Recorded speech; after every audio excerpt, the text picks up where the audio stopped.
Mpendwa mtazamaji, kanisa leo linafanya sherehe ya kupaa Bwana mbinguni. Karibu katika tafakari ya neno la Mwenyezi Mungu. Masomo yetu, somo la kwanza linatoka katika kitabu cha Matendo ya Mitume, sura ile ya kwanza, aya ya kwanza hadi ya 11.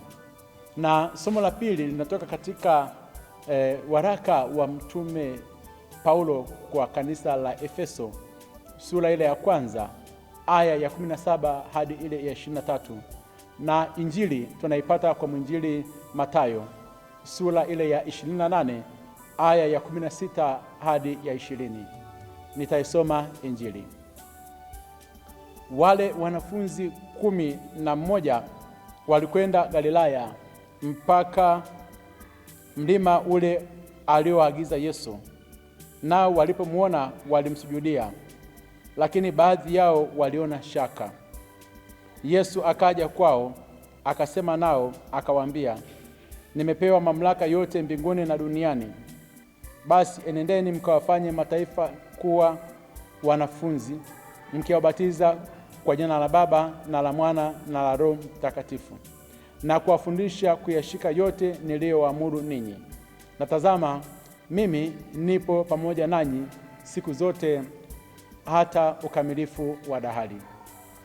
Mpendwa mtazamaji, katika sikukuu hii ya kupaa Bwana mbinguni ni siku 40 tokea kipindi kile cha Pasaka ambapo Bwana wetu Yesu Kristo alifufuka. Kwa asili hii sherehe ya kupaa Bwana mbinguni ilifanyika, tukio hili la Bwana wetu Yesu Kristo kupaa mbinguni lilifanyika eneo ambalo liko maili kama 2 hivi kutoka katika ule mji wa Yerusalemu, eneo ambapo kuna mlima wa Mizeituni. Na hadi leo tukio hili la kupaa Bwana mbinguni kwamba sio la kihistoria au la kufikirika. Mahali ambapo Yesu alipopaa mbinguni alikanyaga, na alipokanyaga akaondoka kwenda mbinguni, nyayo zake zipo hapo, na hilo eneo limejengewa kikanisa ambacho kimepewa jina la kikanisa cha kupaa Bwana mbinguni. Na hilo eneo watu wote duniani wanakwenda kushuhudia makuu ya Mwenyezi Mungu juu ya hilo. Tukio hili la kupaa Bwana mbinguni linazungumziwa vizuri zaidi katika kitabu kile cha Matendo ya Mitume, sura ya kwanza, ile aya ya kwanza mpaka ya 11. Na baadaye pia huyu mwinjili Luka naye pia anaizungumzia zaidi ili tukio. Huyu aliyeandika kitabu hiki cha Matendo ya Mitume ambaye ni Luka anasema kitu gani katika kupaa kwa Bwana mbinguni? Anazungumza kwamba Yesu Kristo baada ya kuweza kufufuka alikuwa anawatokea mitume wake kwa muda wa siku 40 akiwa anawafundisha na kuhakikisha kwamba yeye yuko hai. Sasa hapa anaonyesha yale maneno yote aliyokuwa anayazungumza katika injili ile ya Yohana, sura ile ya 6 aya ya 62. Akiwa anawafundisha aliwaambia kwamba nitapaa kwenda kwa Baba, na aliwaambia maneno haya, itakuwaje basi mtakapomwona mwana wa Adamu akipaa huko alipokuwepo kwanza? Na baadaye ukimsoma huyu Paulo katika barua yake ile kwa kanisa la Efeso, sura ile ya 4 aya ya 7 mpaka ya 10, anamzungumzia Yesu Kristo aliyepaa kwenda mbinguni, kwamba huyu Yesu Kristo yeye alipaa juu akateka mateka na akawapatia wanadamu vipawa. Kwa hiyo Paulo anamuona Yesu Kristo aliyekuwa amepaa kwenda mbinguni. Na baadaye huyu Petro aliyekuwa akishuhudia habari za kupaa Bwana mbinguni katika ile barua yake ya kwanza ya mtume Petro kwa watu wote, sura ile ya 3 aya ya 21 mpaka 22, Petro anasema katika ubatizo ambao sisi tumeupata na ambao pia ubatizo umetuokoa, anasema kwamba ubatizo huu haukuwa kuweza kutuondolea uchafu tu wa mwili, bali ubatizo huu umetakasa dhamiri zetu kupitia ufufuko wa Yesu Kristo, na ambaye alikwenda mbinguni na yuko mkono wa kuume wa Mungu Baba pamoja na mamlaka zake zote na malaika yeye yuko mbinguni anatuombea sisi. Kwa hiyo Yesu Kristo peke yake ndio aliyepaa kwenda mbinguni, na alipopaa kwenda mbinguni na baadaye anakuja kumpaliza mama yake Bikira Maria. Sikukuu hii ya kupaa Bwana kwenda mbinguni, nimesema mwanzo kwamba iliadhimishwa siku ile 40 baada ya Pasaka.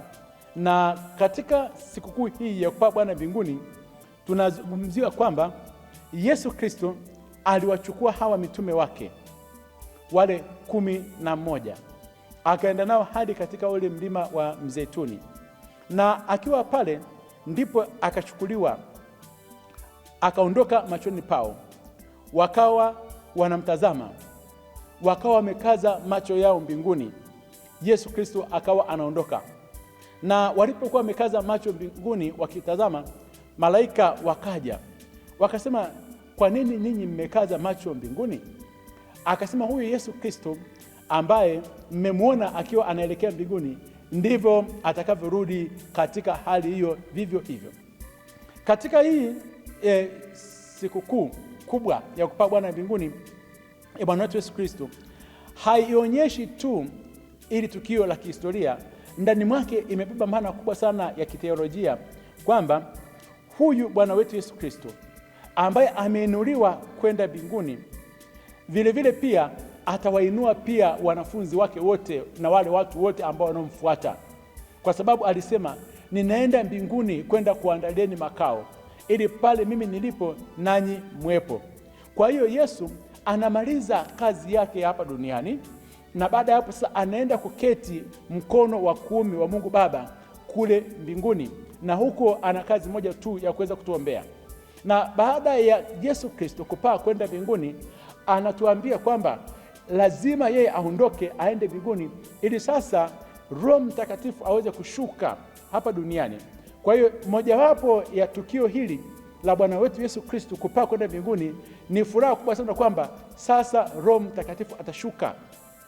Na sasa tunafahamu kwamba Roho Mtakatifu alishuka baada ya zile siku 10, kwa sababu aliwaambia hawa mitume wake, nendeni mkakae Yerusalemu mkiwa mnasali, msiondoke katika kile chumba cha juu ambacho alipokaa akaadhimisha ile ibada ya misa takatifu usiku ule wa Alhamisi Kuu.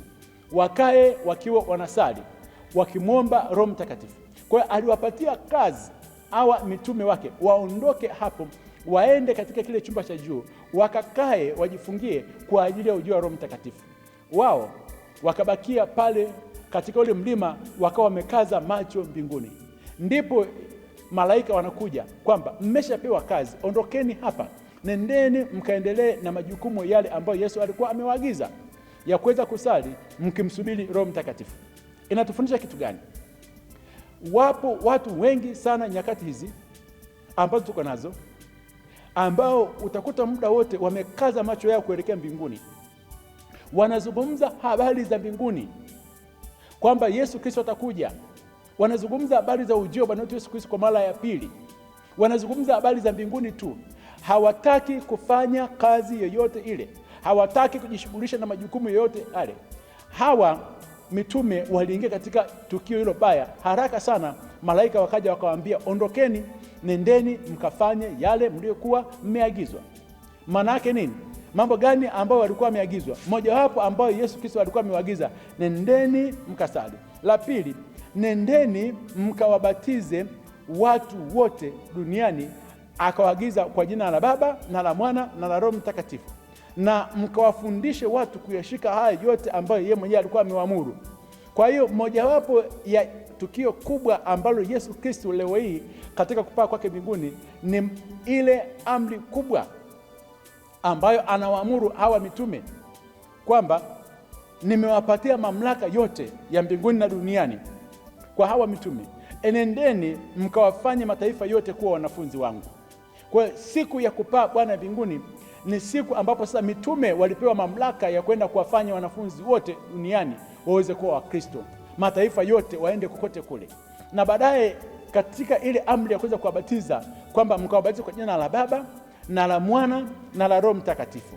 Kwa hiyo anaanza kuonyesha habari za Utatu Mtakatifu. Kwa hiyo habari za Utatu Mtakatifu zinaanza katika tukio la kupaa Bwana mbinguni, kwamba Yesu Kristo mwenyewe anatuonyesha kwamba yuko Mungu Baba, ambaye yuko Mungu Mwana na yuko Mungu Roho Mtakatifu. Na sasa katika hii habari ya ubatizo, atakaposhuka Roho Mtakatifu, ndipo sasa utakamilika huu Utatu Mtakatifu, na hawa mitume watawabatiza watu kwa formula ya Utatu Mtakatifu. Amri hii tunaipata katika hii sherehe ya kupaa Bwana mbinguni, na anasema kwamba huyu Roho Mtakatifu atakapokuja, tazama mimi nipo pamoja nanyi siku zote hadi ukamilifu wa dahari. Na hii siku kuu ya kupaa Bwana mbinguni inatupatia nguvu kubwa sana kanisa, kwamba kanisa Bwana wetu Yesu Kristo bado ako nalo, hajaliacha, hajatuacha, hajakuacha. Amesema yuko pamoja na sisi, na atakuwa pamoja na kina nani? Atakuwa pamoja na wale wote ambao wamekubali kwenda kuwafanya mataifa yote kuweza kuwa wanafunzi wa Kristo. Wale watu wote ambao wamesimama katika kweli ya kuweza kuhubiri Injili, Yesu Kristo yuko pamoja na wao. Lakini wale watu wote ambao wamekana hii amri ya Bwana wetu Yesu Kristo ya kwenda kuwafanya mataifa kuweza kuwa wanafunzi wake, wamekaa wamejifungia tu mjini, hawafanyi shughuli nyingine yote ile, wamekaa hapo tu, Yesu Kristo anazungumza kwamba hata kwa pamoja na hawa, ila wale wanaotekeleza ule mpango wa Mwenyezi Mungu. Katika hii sherehe ya kupaa Bwana mbinguni inatuonyesha pia kwamba uwenyeji wetu sasa hivi ni mbinguni. Sisi si wa duniani hapa, sisi ni wa mbinguni, na pale Yesu Kristo atakapokuwapo nasi lazima tuwapo. Hivyo basi tuanze kufikiria habari za mbinguni, tuanze kufikiria kwamba duniani hapa tunapita, duniani hapa sio peto. Tuanze kufikiria kuweza kuungana na Bwana wetu Yesu Kristo, matendo yetu yote yaweze kuwa ni mema, kama vile Petro ambaye yeye mwenyewe alipokuwa katika maisha na Yesu Kristo hapa duniani alikuwa dhaifu, alikuwa ni mtu wa kuanguka katika makosa mbalimbali, lakini baada ya Bwana wetu Yesu Kristo kupaa kwenda kule mbinguni, anazungumza wazi kwamba tumekufa katika matendo mafu ya uchafu, ametusafisha kwa damu yake Bwana wetu Yesu Kristo, dhamiri zetu zimekuwa safi, kwamba si kufufuka tu kwake kumetupatia nguvu, bali amepaa kwenda mbinguni ambako anatusubiri. Hivyo basi jipe moyo katika safari hii, katika sherehe hii. Yesu anatusubiri huko mbinguni. Akubariki na kulinda Mungu Mwenyezi, Baba na Mwana na Roho Mtakatifu. Amina.